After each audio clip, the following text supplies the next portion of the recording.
This podcast is presented by Visa, a network working for everyone, overcoming the odds, rewriting the playbook, delivering under pressure. The MVPs of small business lead their teams to victory all year long. Visa is proud to provide playmakers everywhere with the tools to help grow their business and help them achieve greater success. Because the more people we can empower, the more we all win. Visa, a network working for everyone.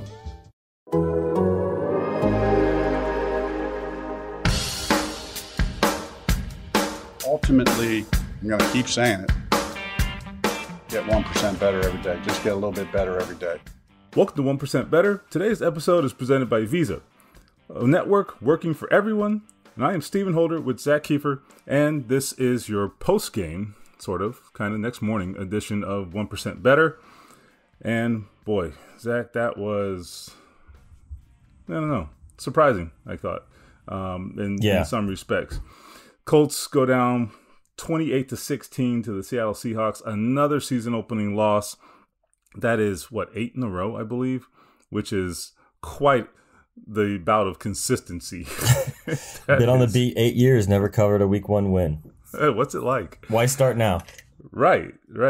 So anyway, it's look, I predicted them to lose. I thought they could win the game, but I thought they might lose. I thought they'd be rusty. They didn't lose the way I thought they were going to lose, and I think that's why this was just so confounding. But let's start really big picture, Zach. This team has a lot of high hopes. This team has a lot of talent, I still think. Does this game change the complexion of how you see this team moving forward this season, or not? No, it doesn't. And maybe this is the glass half full view. You remember the panic after Jacksonville last year, and that was Gardner Minshew. Remember, they let him go 19 for 21. The defense looked awful in the second half. Now, that was a game that haunted them the whole season. They were terrible yesterday. The Colts were terrible, and I think you just hit it on the head. It wasn't that they lost, it was how they lost. And you kind of hit on this, and I kind of hit on this in my story, and we talked about this in the press box. The reason they lost were the reasons I thought they had a chance to win, if that makes sense. Like, I didn't think Darius Leonard was going to be the reason they lost, or Braden Smith, or Ryan Kelly. You know, I thought it was going to be a rusty Carson Wentz and, you know, a lack of a passing game. And I didn't think the defense was going to just lay down in the first half. Big picture, no. It's such a long season. I hesitate to overreact, whether it was really good or really bad. You're going to hear a lot of overreaction in the NFL today. That's the fun part of it. But, you know, look, I mean, Julian Davenport, God forbid he's not out there in week 2, right? If Eric Fisher can come back, that changes things. I don't think Ryan Kelly's going to struggle like he did. I don't think Braden Smith's going to continue to struggle like he did yesterday. But for me, it starts with the line. That needs to be better. I don't think I've seen that offensive line play that bad since Jacoby Brissett was the quarterback in 2017. Not 2019, but 2017, before Quentin got here. So, I mean, Carson Wentz was running for his life yesterday, and I didn't think he was even on the top 10 list of problems you had yesterday. Yeah, and this is, it goes back to the point I just made and the point you just doubled down on, which is it's how it happened, not that it happened. I thought they'd lose. I didn't think it happened like this. And so my biggest issues are a couple of things. Number one, we'll start with the offensive line. Look, I did think there would be some rust. I don't think that was surprising, but Braden Smith didn't miss any practice, so I don't know what his deal is. Ryan Kelly certainly had been in and out, had the elbow injury, actually went on the COVID list, so missed another week there. So look, I'm not stunned, and he wasn't terrible. It was just he had some snaps that are very uncharacteristic for him that really blew up a couple of plays. So, you know, there's a difference between having some bad instances or bad snaps and playing terrible overall. I don't think he played terrible overall. I think he had some really bad snaps. So I don't change how I look at a player like that. It's just bad day, right? But again, those are not usually the usual suspects when the Colts have issues. It's not your offensive line. It's not, granted, we expected Davenport to struggle, and he did not disappoint us. He gave up 2 sacks and tons of other pressure. But we saw that coming. I thought that I wish Frank Reich would have done more to mitigate that. because we knew that was a problem. I thought it was interesting that Jack Doyle didn't have his usual number of snaps. I thought he would never leave the field. I thought he'd be over there attached at the hip with Julian Davenport. And they let Davenport play solo a lot on that end, and they paid for it. I thought so. And so that was a fateful decision there. But the other guys, I think Quentin Nelson, for as much missed time as he had, I didn't see any obvious issues there, so that was positive. But again, 2 big money guys on that offensive line, that can't happen. I'm sorry, the bar is where the bar is. And when they cut those checks, I'm sorry, that's just kind of how the deal works. If you're the highest paid guy down at your job, you're going to have different expectations than the other employees. That's just how it works, man. So I don't think it should be any different in the NFL. So that's just what it is. They're gonna have to wear that. They're gonna have to basically deal with that until they go out there and have a different, change that narrative basically. So the other thing is on defense. I just thought it was not that the defense struggled. It was how it struggled, right? So here's a couple things. 5.2 yards per carry for the Seahawks. That's way over last year, where they were under 4 yards per carry, this team, in terms of giving up rushing yardage. They were top 5 in the NFL in that regard. Then the safeties, terrible game. Oh my gosh, Khari Willis I just watched the first half tape. It was terrible. Abysmal. It was worse than it was yesterday, watching it live. Linebackers, terrible. These are supposed to be strengths of this team. And so when I just gave you 3 units, offensive line, safety, linebacker, defensive line, nothing special, but I don't think that was the reason they lost. But actually, the run defense, that falls on the defensive line too. So I just gave you 4 areas of strength for this team, and none of them did their job. So you're going to lose, and it's going to be ugly. That's just what it is. So, did we overrate those players, or did they just have a bad day? That's what I'm left with, and I don't know how we can answer that after 1 week. But yeah, that's what you're going to find out next week when the LA Rams come to town, and it's not going to get any easier. I didn't think the defense was going to be the main culprit, and they definitely were in the first half. Now, we do have to give them credit. They played pretty solid in the second half, except for that touchdown drive late. But they were abysmal in the first half. Kenny Moore was missing tackles, and he even admitted that after the game. Khari Willis got burned for 2 touchdowns. I have no idea. I had no expectation of that happening. I never saw that happening from Khari Willis. Yeah. And like you said, the linebackers. Darius was moved out of a play by a tight end on one, took a bad angle on another. You're a $100 million linebacker, and you need to play like a $100 million linebacker, and he didn't yesterday. And he said it succinctly after the game. We got our asses kicked. And it starts in the middle with the heartbeat of the defense. And it was Darius Leonard. He was not good yesterday, and there's no way to sugarcoat that. And then offensively, I didn't think the offensive line was going to be a huge problem. I thought they would help Davenport on the left side. But again, it wasn't just Davenport. It was not just Julian Davenport. It was all across the line. I thought Glowinski got beat on a couple plays. And for me, watching the game yesterday, and then I want your take on this as well, watching the tape this morning, I'm not buying that this was Carson Wentz holding on the ball too long. And I know everyone in Philadelphia thinks that's the case because that's what they saw with the Eagles the last couple of years. But I guarantee you they didn't watch the tape for this one because that was not the storyline I took away. I thought Wentz did just about everything he could given the situation and given the fact that he only had 5 full practices. He played pretty damn well. I thought it was fine. I really didn't come away from that game feeling like Carson Wentz didn't hold up his end of the bargain. 100% agree.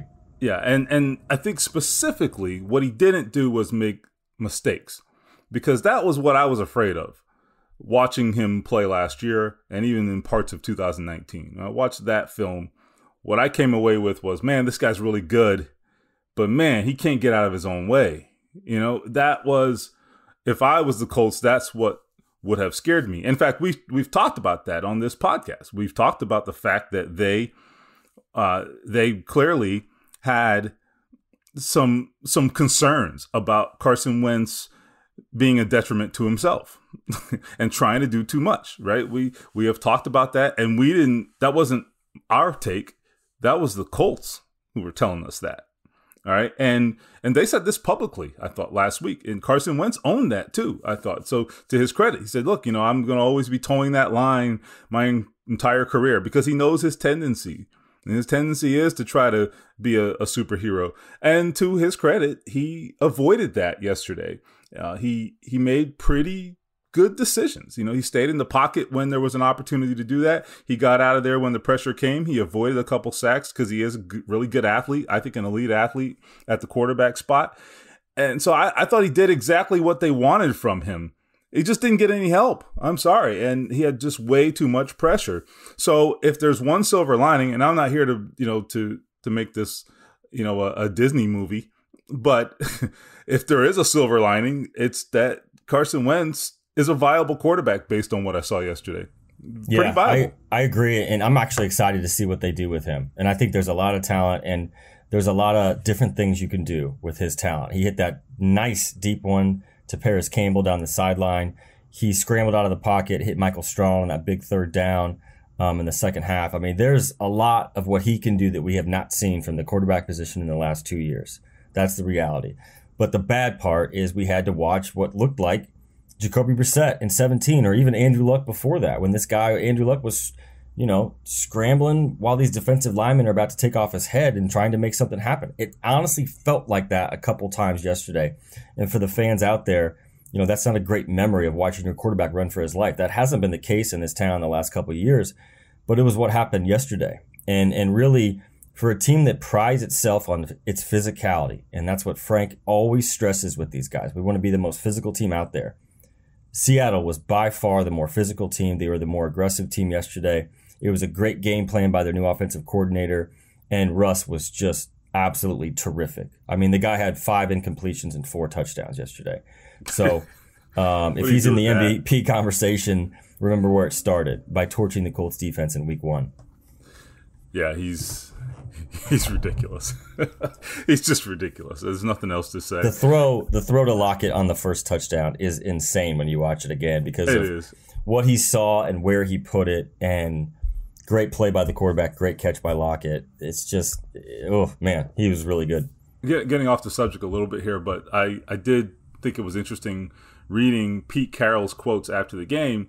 He talked about that particular play, that throw, that breadbasket throw, basically, where, Russell throws the prettiest deep ball of any quarterback in the NFL, and it ain't even close, okay? And it's not just that they look amazing, they're very accurate too. I mean, he's got a strong arm, he throws on the run, he throws it accurately, and he just has this ability to throw it in such a way that it drops over defensive backs where they can't defend it. And that is, I think, the thing that you cannot teach. It's just a skill that he has that nobody can teach. And you saw it a couple of times yesterday. And in that particular first touchdown to Lockett, Pete Carroll said, we actually practice that in exact scenario, having to catch the ball from, looking over one shoulder, then switching, and just how Russ throws it with such a trajectory that the ball is basically coming straight down on top of you, which is amazing. All he's got to do is put his hands up and find the ball, obviously. But then once he finds it, all he's got to do is put his hands up and the ball's there. So, Godspeed to Khari Willis on that one. But Khari, I do not defend this part, is Khari let Lockett get right up on top of him before he decides to start backpedaling. And I'm sorry, it's too late then. It's too late. And so he waits till he gets right up on him. Then he turns his hips and tries to run. But you're trying to change directions, and that guy's already got a full head of steam, excuse me. It's over. The play's over. It was really terrible coverage on Khari Willis's part, and he had to know it was him or nobody, because they were on an all-out blitz, which is something I'll get into here in a second. I have not seen the Colts blitz like this in a very long time, if ever, under Matt Eberflus. That was very out of character for them. I'm not saying it was good or bad. I'm just saying they don't do that much. So Khari had to know what the call was. See, he had to know, dude, you're the deepest guy. You just let a guy run by you. I mean, that's just basic football, So that's the stuff that if I was coaching in that game yesterday, I would have been just banging my head against the wall. Like, what are you guys doing? This is not high level stuff. This is basic. And so I don't know. These guys played like they just lost their minds.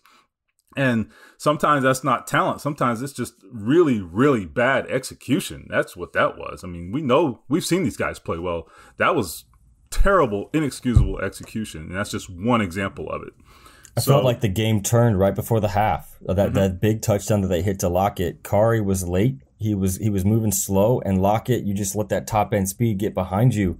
It was 2nd and 20, for God's sake, and they let them score that. And Russ threw a beauty of a ball, but that's the kind of stuff that adds up. And like Frank talked about with the team afterward, he said, look, when you play a really good team, the margin for error is just that much slimmer.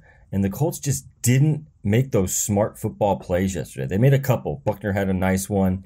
Taylor had some nice runs. Naheem had some nice plays early. Carson definitely had some good plays. It was good to see Michael Strawn get in there and make a difference. But overall, the Seahawks were the ones that went out there and took this game, and they made the plays. And, man, Kenny Moore, Kari Willis, Darius Leonard, all of those guys are going to have a rough film session today. Yeah, and I don't feel sorry for them. They deserve every bit of vitriol coming their way from these coaches. But let's talk about the coaches, because I think, look, I'm not one of these people that's down on Frank Reich and Matt Eberflus. I mean, I think these guys are among the best at their job. I still believe that. But that was not a good day. And no, I'll give you my thoughts on Frank Reich. So here's my issue. Well, number one, I didn't love that 4th down call. I didn't like, not the play call per se, but I didn't like the decision. We're talking about with 10 minutes to go, they're down 11. You get the field goal. What is it? Maybe it's a 40-yarder, 30 long 30s, 40-ish yard field goal. I don't have the down and distance in front of me, but if you make that field goal, very makeable field goal, you got a 1-score game.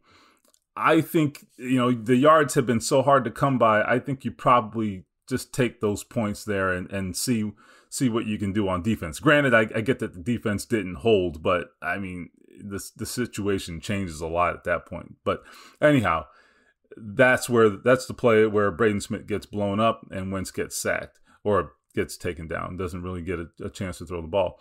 So I think on that play, there was also Frank said there was a miscommunication, and I did look back at it, and what I saw was Wentz looking to his left. He's got 3 receivers out there, and he's kind of like, he holds the ball a little bit longer than you would think, or at least he stays on that progression a little too long. And that's what I think happened. I don't know what the miscommunication was. I don't know if someone ran the wrong route.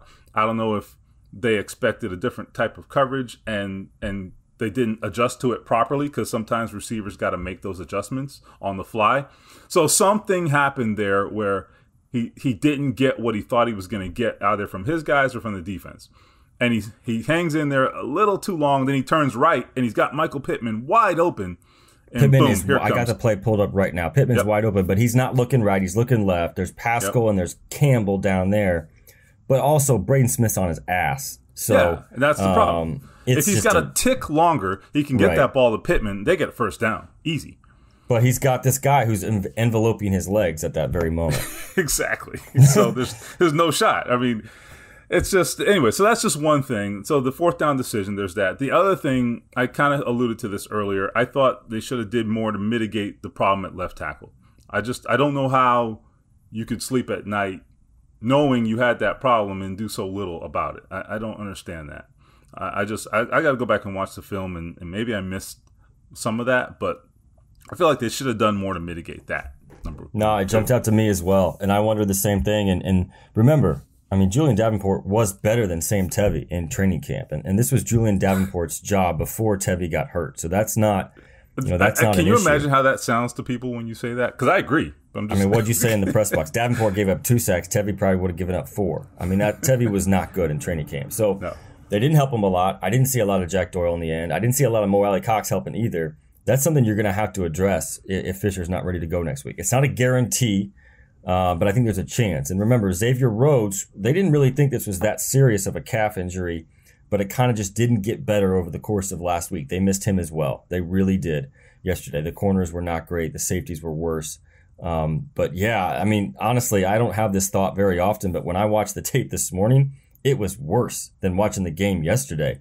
And the second touchdown to Everett over the middle, I mean, Darius is just lost. I mean, they do a little bit of They have Lockett come in on the side, and that kind of freezes him for a second. But, Darius called it like it was after the game. He said they were just running zone beaters, and that's exactly what that was. But, there's no excuse for a tight end running untouched over the middle for an easy touchdown. So it was just that kind of day all day, and they didn't have an answer. And it was surprising because these are the things the Colts used to do before kind of everything changed, right? Before the defense built up.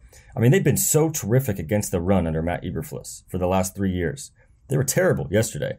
And then they got carved up in the secondary, which they've been pretty solid at.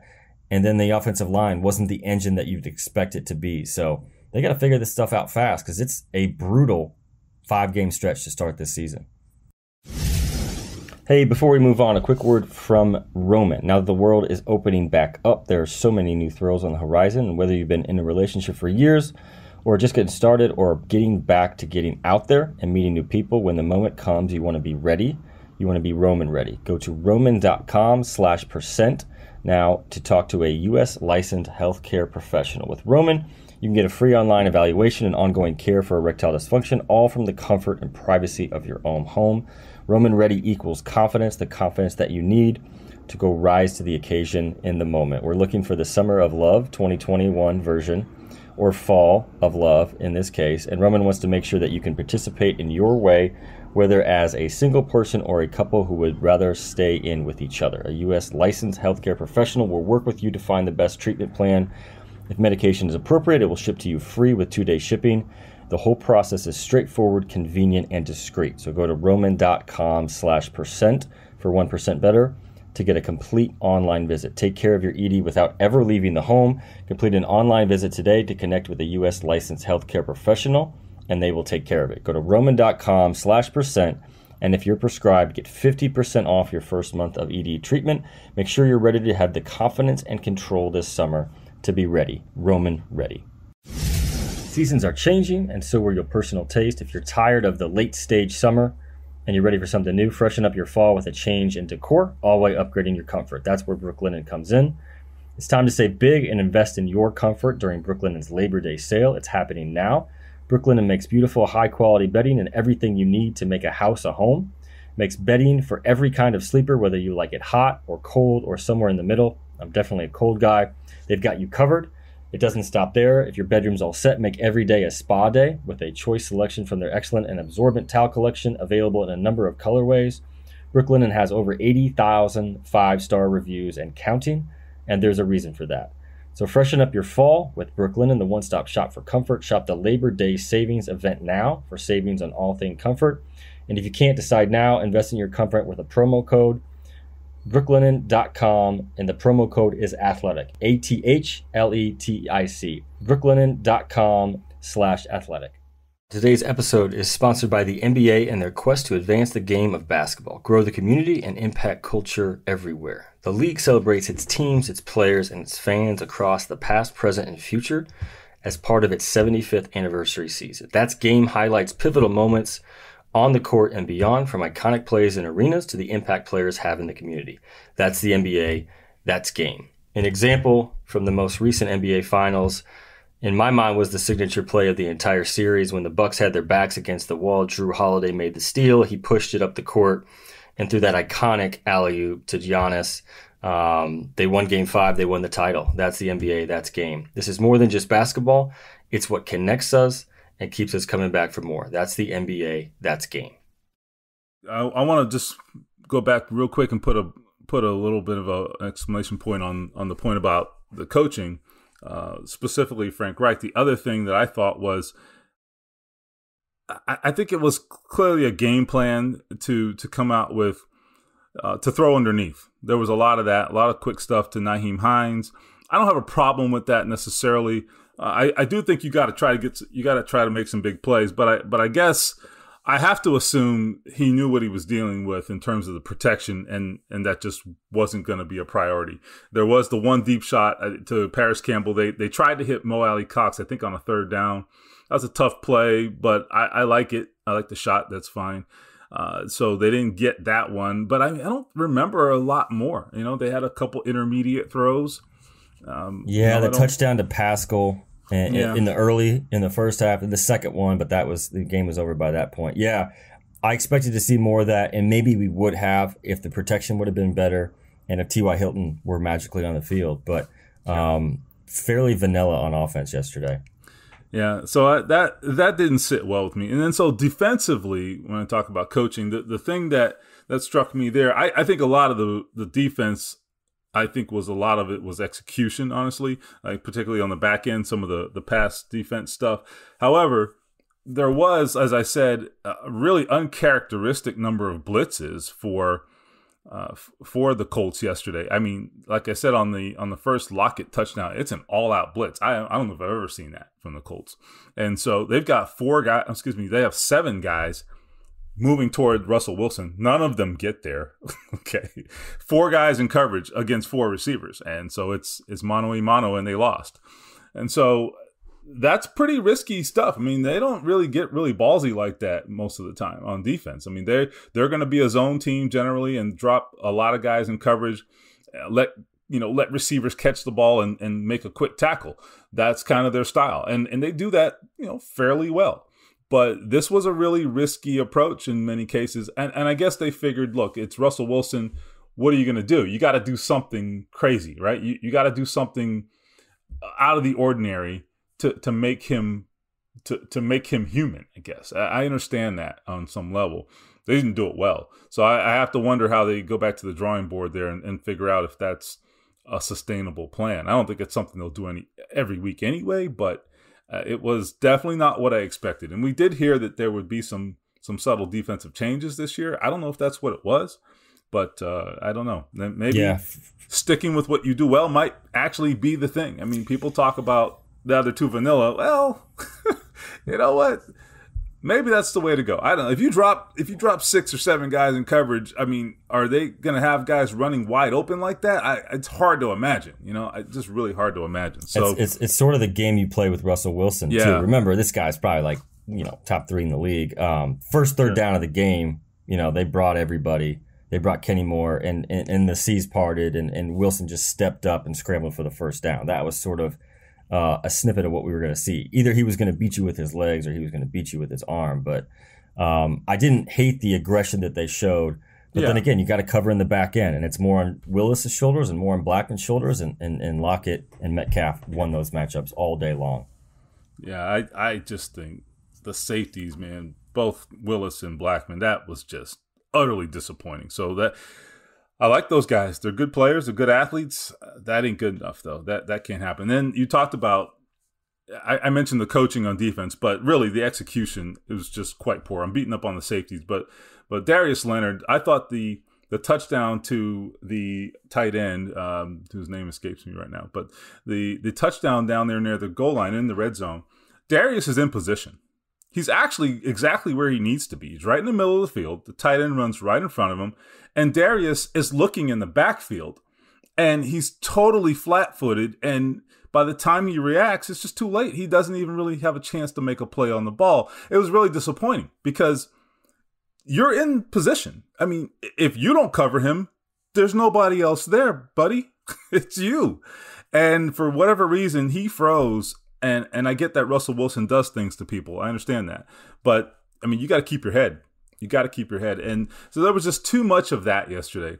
Guys getting caught flat-footed, reacting late, guys missing tackles. I mean, this is a team that doesn't miss tackles. That's what they do.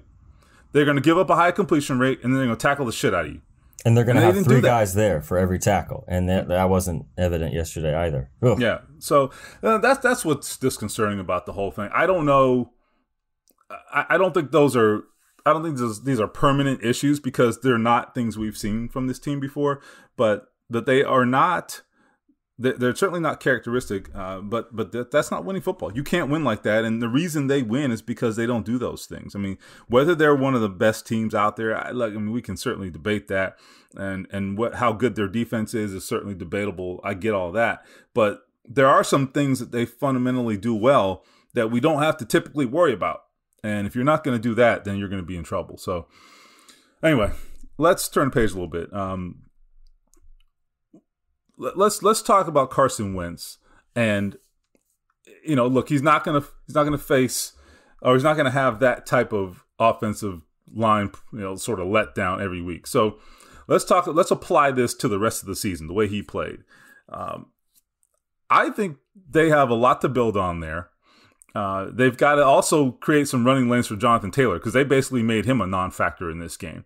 And that was really disappointing as well, because he's the other weapon you got going there.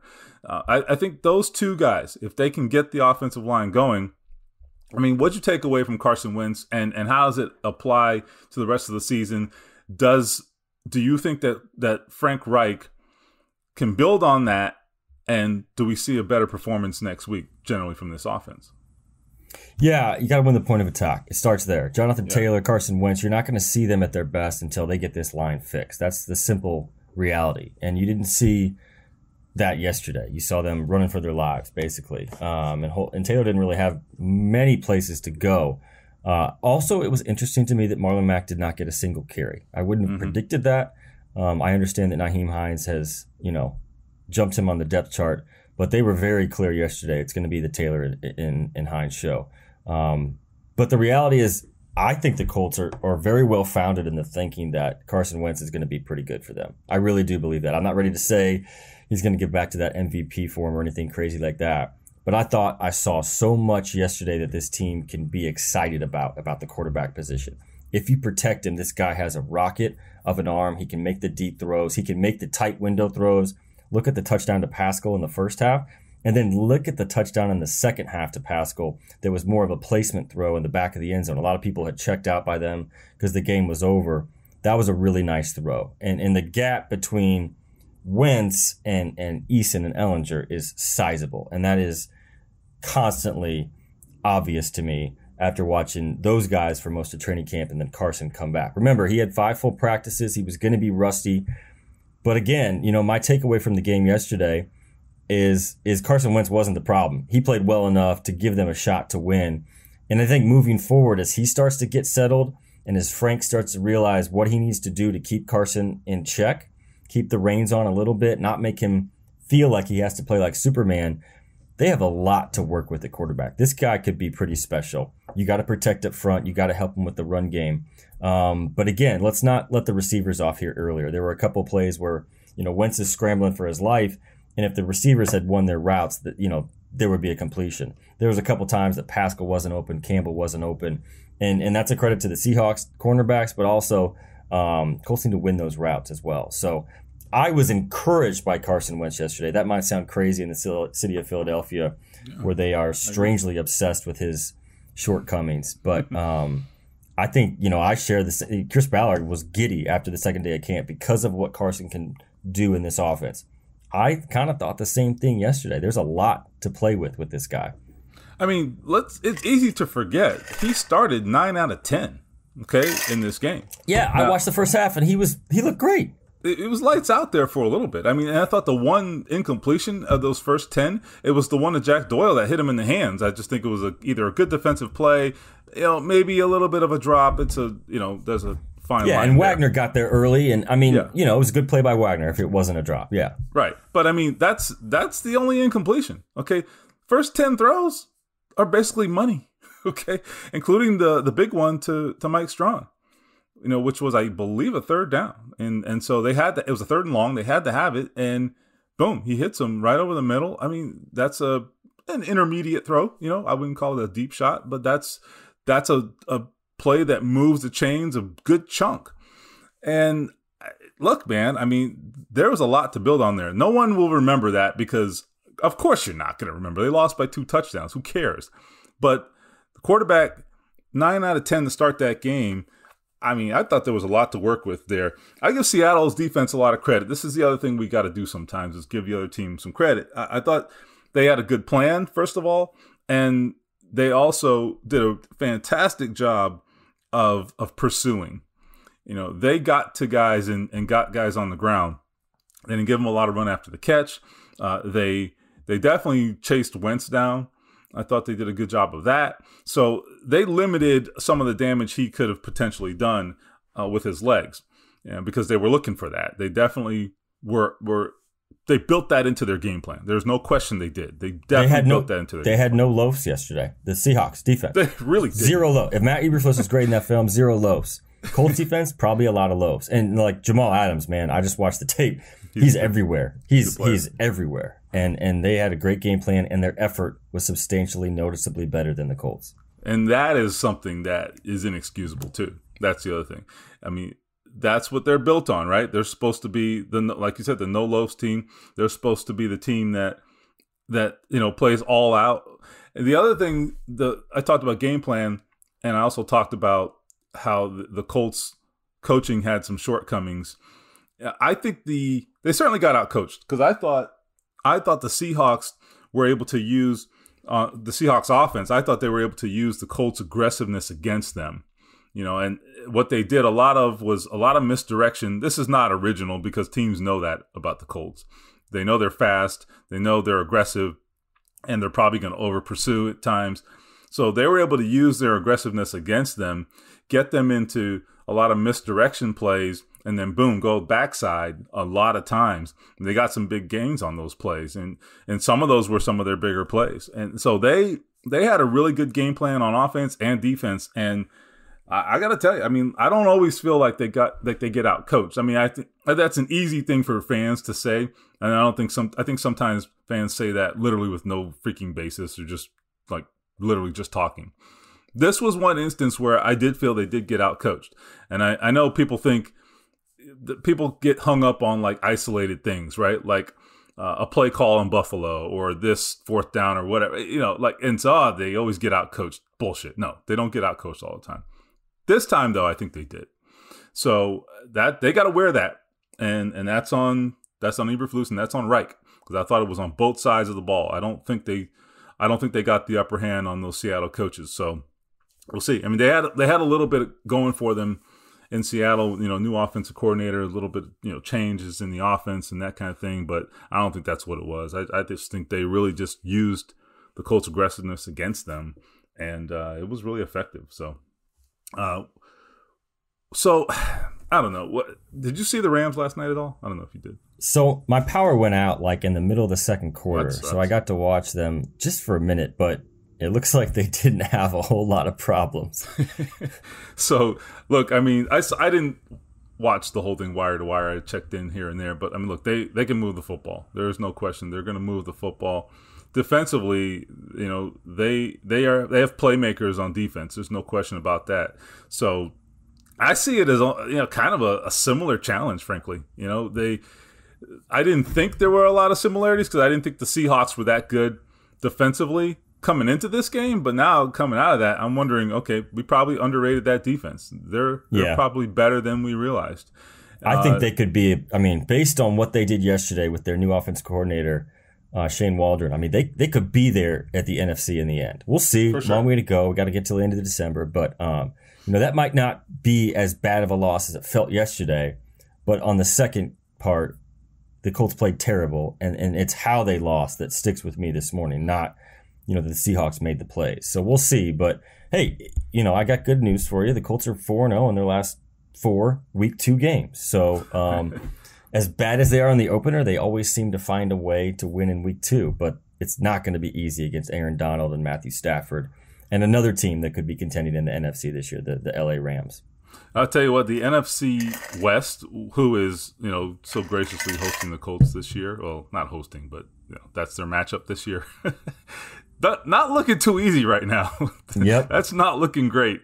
I'll tell you, Arizona, what a win for Arizona yesterday, right?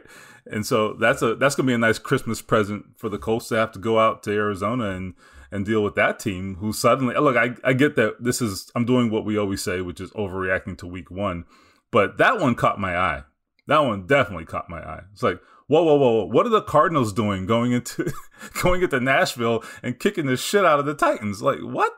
So something's up there. That NFC West is going to be tough. That NFC West, we figured it would be, and I think it is going to be everything we thought it was going to be. So anyway, I don't have any good news for you. That's all I got. I want to hear what the fans have to say. I want to hear the fans and what they were surprised about yesterday, what they were disappointed about, what your thoughts were on on Carson Wentz and whether he held onto the ball too long or was the offensive line or, should we stop calling this offensive line one of the elite offensive lines in the league? I mean, until they play like it this season, that's a thing of the past. So we'll see. But, this is Overreaction Monday in the NFL. There's always a ton of it after week one. We'll see. The Colts do have a lot of talent, but they were humbled yesterday, and I think that was very obvious. Well, speaking of week one, I mean, did you know that Aaron Rodgers is like totally washed? I don't know if you know that. I mean, they lost by 35. They did, right? I'm just saying, right? I mean, like, I could make that accusation today and probably not be labeled a crazy person, So I don't know. That's what week one does, man. I don't try to make sense of it. It's like, did college not teach us anything the last couple of weeks, right? I mean, what do we know? We know nothing. We do this every single year. I'm not telling you the Colts are good or bad. I don't know. That's what I'm telling you. I'm saying I don't know. I think they're good, but look, you're okay doubting that today. That's all right. That's allowed. But you also, shouldn't sit here and predict they're going to go, they're going to win like 7 games based on that either, right? So it's just how it is. So, but it's always fun, right? We get to sit back and watch this and kind of make fun of it all. And I guess maybe that's part of the fun. So whatever. All right. That's all I got. We'll see what happens next week. We'll be back here a week from today and we'll see how this goes. But lots to talk about and lots to clean up this week. We'll hear from Frank Reich later this afternoon. So we'll have some reaction on that. So stay tuned there. And we'll have coverage of the Colts throughout this week as they look toward the LA Rams next Sunday. So thanks for listening. I'm Stephen Holder with Zach Kiefer, and this is 1%.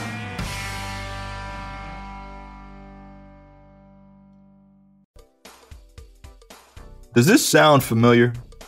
You've got one device that lets you catch the game live, another that lets you stream your favorite shows, you're watching sports highlights on your phone, and you've got your neighbor's best friend's login for the good stuff. Well, I want to tell you about a simple way to get all that entertainment you love without the hassle, and a great way to finally get your TV together.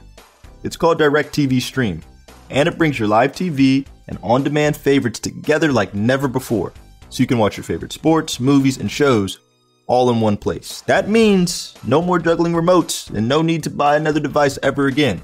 And the best part? There's no annual contract. Yes, no annual contract. So get rid of the clutter and the confusion and get your TV together with DirecTV Stream. You can learn more at directtv.com. That's directtv.com. Compatible device required. Content varies by package.